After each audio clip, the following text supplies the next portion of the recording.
Hey Geeks, in this video we will see how can we insert values inside our database using statement class, and we will be using NetBeans ID to do that. In the last video we have seen how can we establish a connection with our MySQL database. So let's see how can we insert values. I have opened NetBeans ID. I have already created a Java application. You can create it using file, new project, and then Java application. Hit next, and you can name your application in whatever you name want to provide the name, and you can finish it, and your application, this project will be created.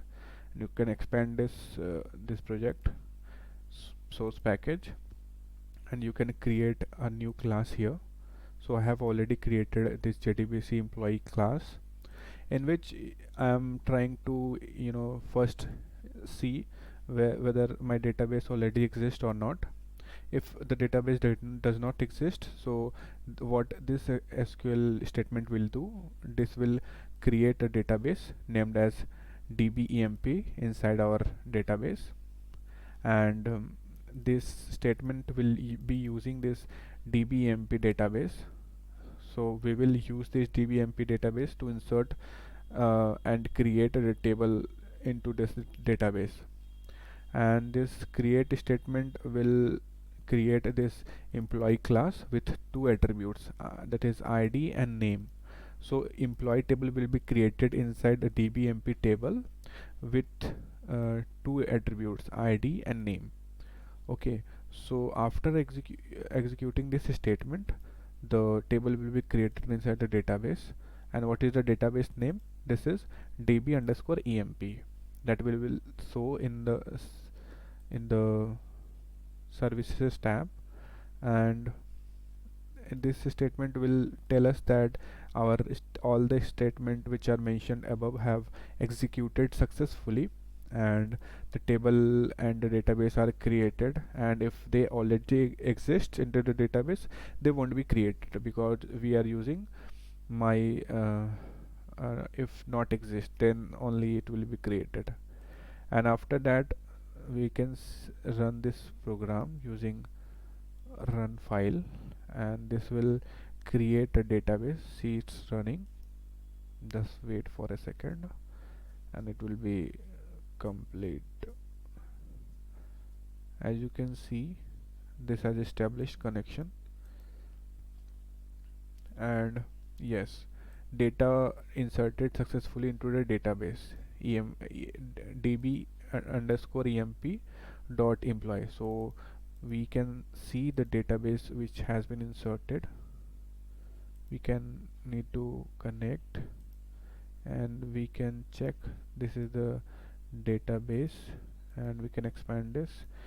We can expand table, and here is the employee table, and click on view.